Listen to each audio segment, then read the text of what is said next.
Deep in the heart of the Florida Everglades, where sawgrass stretches for miles and the air hums with the sounds of wildlife, a new and highly controversial facility has taken root.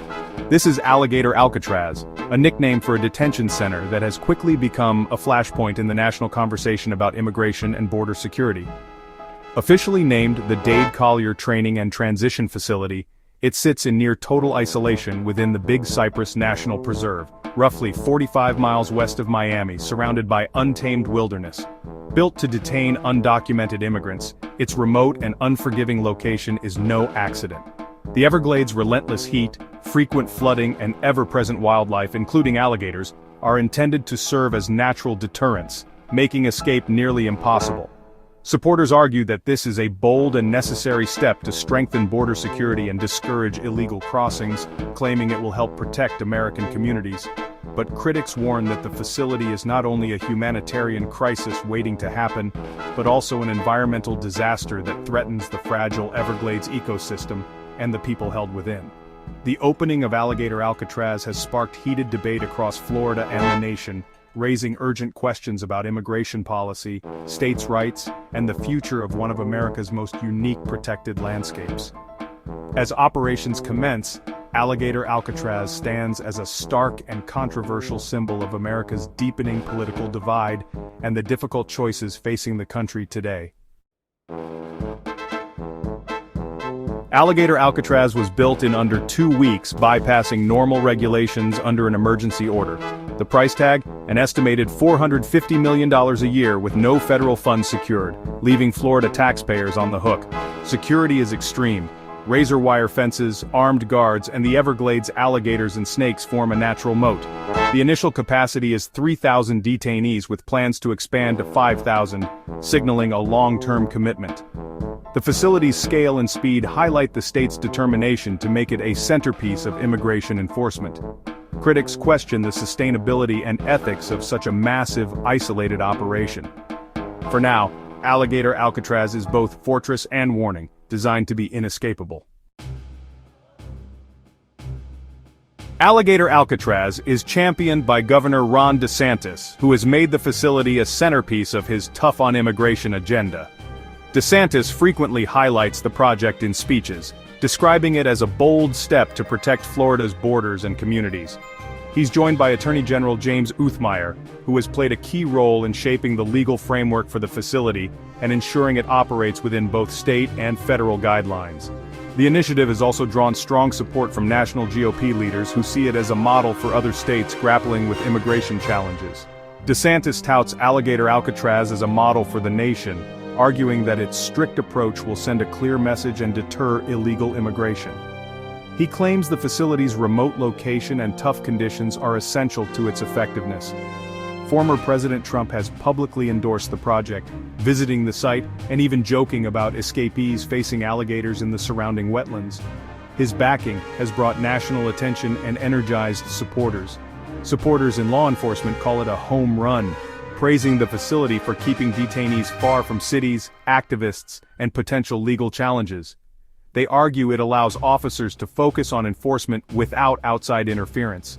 The facility is a cornerstone of Florida's aggressive use of the 287G program, which deputizes local officers to carry out federal immigration duties and expands the state's enforcement reach. With more 287G agreements than any other state, Florida is building a state-led enforcement system that operates on a scale unmatched elsewhere in the country. Alligator Alcatraz stands as the physical embodiment of this strategy, state-controlled but operating under federal law, and designed to be both a deterrent and a symbol of Florida's resolve. The project's backers see it as a practical, necessary solution to a growing problem, while critics warn it sets a dangerous precedent for civil liberties and the treatment of detainees. Opposition is fierce. Human rights groups say the facility is designed to inflict suffering, isolating detainees from legal help and oversight. Lawmakers have been denied entry, fueling accusations of secrecy and abuse. The funding remains murky. Florida hasn't applied for federal reimbursement, leaving taxpayers exposed.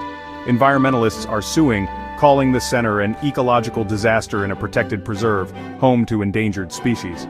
The Department of Homeland Security claims no authority, creating a legal gray zone with little accountability. The battle over Alligator Alcatraz is now fought in courtrooms and the court of public opinion.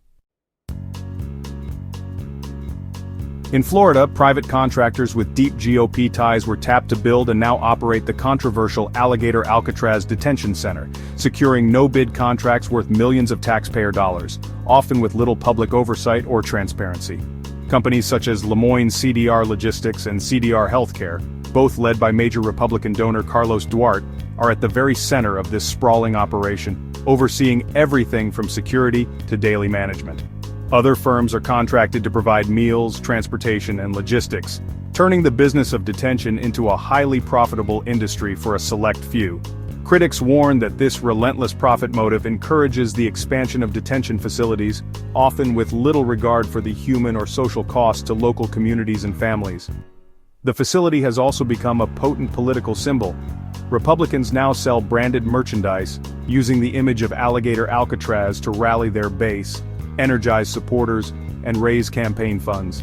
This blurs the line between governance and campaigning, fueling accusations of corruption, self-dealing, and the prioritization of profit over public interest. Today, Alligator Alcatraz stands as a stark example of how politics and profit can become deeply intertwined with public policy. The future of Alligator Alcatraz is uncertain, caught between supporters who see it as essential and opponents who call it a moral and legal failure.